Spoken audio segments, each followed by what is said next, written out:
Hello everyone and welcome back to my YouTube channel with another informative and useful video. So guys, today in this video I'm gonna be show you how to fix this app cannot be installed because its integrity could not be verified. So guys, if you are facing this problem but you don't know that, how can you fix this issue? So guys, today in this video I'm gonna be show you how can you fix it. So let's start our video without wasting any time.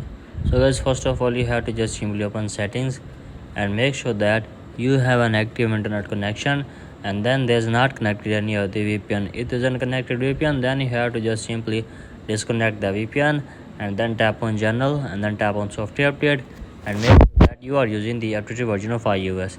If you don't have updated version, then update your device and check if the problem is fixed or not. If you're still having this problem, then you have to just simply tap on date and time and make sure that your date and time is correct and set automatically is turned on.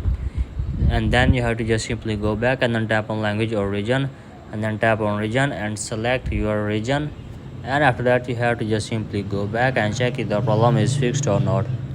If you still have this problem, then you have to just simply tap on transfer reset iPhone, tap on reset and then reset your network setting and check if the problem is fixed or not.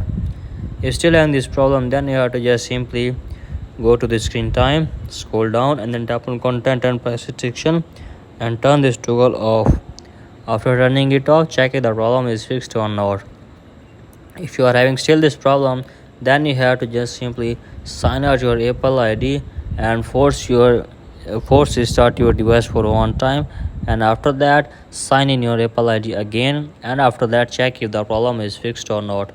If you are having still this problem, then you have to just simply contact to the Apple support team and they will try to fix your problem within 24 hours. So guys, in this way you can easily fix your problem. So that's it for today's video. Hope this video helps you. If the video helps you, then please subscribe to my YouTube channel as well.